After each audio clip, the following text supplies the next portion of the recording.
Welcome to गजब की practically पढ़ाई सब्सक्राइबर। और जिन्होंने प्रैक्टिकली नहीं पढ़ा वो पढ़ लो और चैनल को सब्सक्राइब करके बेल आइकन को भी दबा दो ताकि पढ़ाई से रिलेटेड सारे प्रैक्टिकली वीडियो का नोटिफिकेशन तुम तक सबसे पहले पहुंच सके।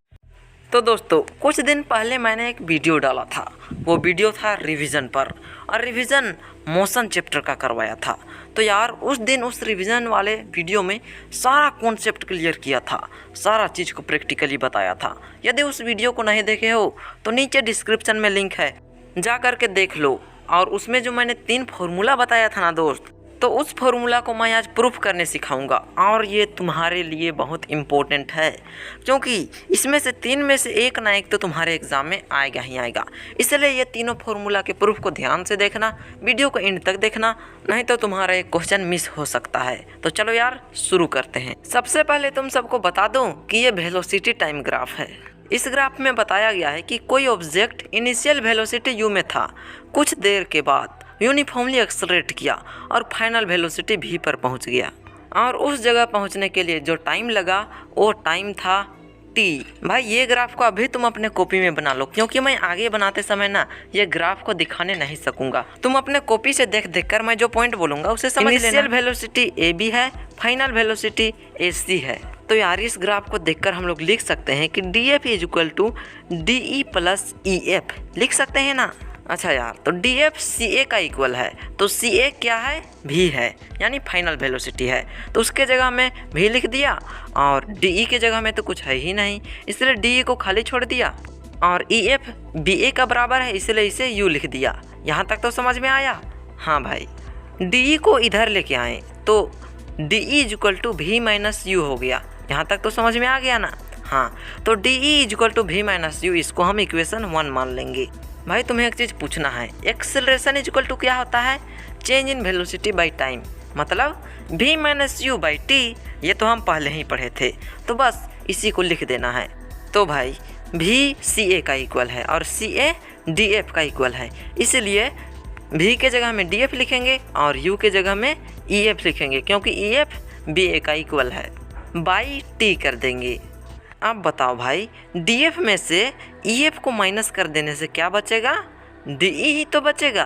तो हमारा निकल गया a is equal to de by T. तो t इधर डिवाइड में है, इधर चले जाएगा तो t मल्टीप्लाई में हो जाएगा। तो हम लोग लिख सकते हैं कि de is equal to at। इसको हम लोग इक्वेशन 2 मान लेंगे। ध्यान से देखो, इक्वेशन 1 और इक्वेशन 2 में de है, तो यार de तो इक्वल ही है। तो एक de के जगह में v माइनस यू लिख देते हैं और एक de के जगह में at लिख देते हैं। कोई प्रॉब्लम? No problem. अच्छा, तो माइनस में इधर u है, उधर जाएगा तो प्लस में हो जाएगा। तो v is equal to U plus at। ये हमारा पहला फॉर्मूला निकल गया। अरे हाँ भाई, देखते देखते निकल गया। और हाँ, इस फॉर्मूला को बोलेंगे equation for velocity time relation, है ना। और यार बनाते समय ये ग्राफ को भी बनाने मत भूलना। ऐसा नहीं कि बस तुम ABCD सब लिखते गए, ग्राफ बनाए ही नहीं, ऐसे में तुम्हारा नंबर कट जाएगा। इसलिए ग्राफ को भी बना लेना, और ये मैं जो जितना लिखा हूँ ना ये सब को भी लिख लेना। तो चलो अब हम लोग निकालेंगे equation for position time relation. Position time relation अब निकालना है। तो यार तुम समझ रहे हो ना, अगर एग्जाम में वेलोसिटी टाइम रिलेशन पूछे तो फर्स्ट वाला को प्रूफ करके दिखा देना, और equation for position time relation यदि पूछे तो मैं अभी जो मैं बना रहा हूँ ना, इसी को तुम वहाँ पर बना के दिखा देना। तो भाई अभी जो मैं लिख रहा हूँ ना, let the object travelled A distance s in time t under the uniform acceleration. Distance traveled by object is given by the area of ABDE। ये सबको लिख देना ना भाई। इसका मतलब मैं अभी समझाता हूँ। देखो भाई, ग्राफ को तुम समझ ही लिए हो, तो उस ग्राफ में यदि डिस्टेंस निकालना हो तो उस शेप का एरिया निकालना होगा। क्यों निकालना होगा ये सब तो भाई लंबा लफड़ा है, इसलिए बस इतना ही समझो कि ये जो शेप बना हुआ है इस शेप का हमें एरिया निकालना ही होगा यदि हमें डिस्टेंस चाहिए तो भाई उसमें एक रेक्टेंगल है और एक ट्रेंगल है। तो रेक्टेंगल का एरिया होता है लेंथ इंटू ब्रेथ, तो लेंथ है AF एंड ब्रेथ है EF। तो AF इंटू EF, और ट्रेंगल का एरिया होता है half into base into height. तो बेस है BE, हाफ इंटू हाइट है DE। तो चलो सबका वैल्यू पुट करते हैं। BE के जगह में हम लोग T लिख सकते हैं, है ना, और EF के जगह में हम लोग U लिख सकते हैं, है ना, प्लस BE की जगह में हम लोग T लिख सकते हैं क्योंकि BE भी AF के बराबर है, इंटू हाफ इंटू DE के जगह में हम लोग अभी DE ही लिखते हैं क्योंकि हमें पता है कि DE इज इक्वल टू 80, पिछले बार ही तो निकाले थे, है ना। तो यार DE की जगह में हम लोग 80 रख सकते हैं ना। हाँ भाई, तो U इंटू T को UT लिख सकते हैं, हाफ इंटू T इंटू 80। तो भाई UT प्लस हाफ इंटू ए गो है इसलिए ए लिखेंगे और T 2 गो है इसलिए T स्क्वायर लिख देंगे। तो हमारा तैयार हो गया second equation, S equal to UT plus half AT square. अच्छा, तब थर्ड इक्वेशन बनाते हैं।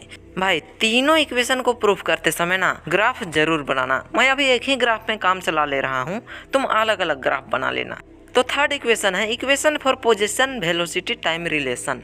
तो यार तुम्हें तो पता ही होगा कि हमारे साइंटिस्ट बहुत बुद्धिमान है, वो अलग अलग दिमाग लगाते रहते हैं। इस ग्राफ में जो शेप बना है ना भाई, वो ट्रेपीजियम शेप है।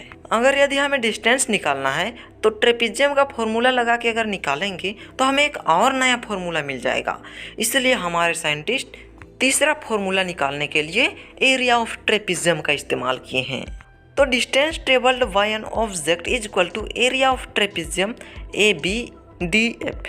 भाई ट्रेपीजियम का एरिया निकालने का फॉर्मूला जानते हो ना? अरे हाँ भाई, half into sum of parallel side into height, तो वही होगा। तो S is equal to half into AB plus FD। AB और FD पैरेलल साइड है ना।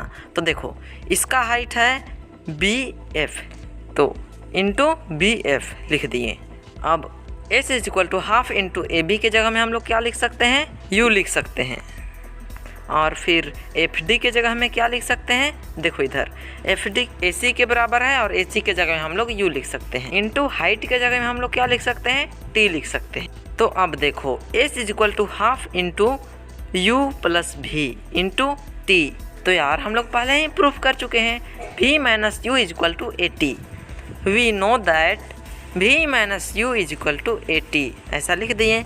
और यार हमें T निकालना है तो A को इधर भेजना होगा, तो V minus U by A is equal to T। तो T इज इक्वल टू हमारा निकल गया V minus U by A। तो चलो इसे नेक्स्ट पेज में बनाते हैं भाई। तो इसे हम इक्वेशन 1 मान लेंगे और इक्वेशन 1 को T से सब्सटीट्यूट कर देंगे। भाई पहले T का वैल्यू लिख लेते हैं ना। तो T की जगह हम लोग लिखे V minus U by A। अब इसके बाद क्या लिखेंगे, half into U plus V, यही तो था। हाँ भाई, अब चलो इसे बस सॉल्व कर देते हैं। V minus U by A U plus V by 2। भाई ध्यान से देखो, ये A minus B into A plus B के फॉर्म में है, तो A square minus B square ऐसा तो होगा ही। तो V square minus U square by 2A होगा। तो भाई 2A को इधर ले जाएंगे तो 2AS is equal to V square minus U square. ये हो गया तुम्हारा third equation proof. I hope तुम्हें ये तीनों इक्वेशन समझ में आ गया होगा। इस सब को स्क्रीनशॉट मारते चलो, दोनों पेज को मार लिए होगे, चलो इसे भी मार लो। तो चलो मिलते हैं नए वीडियो में, तब तक के लिए बाय बाय।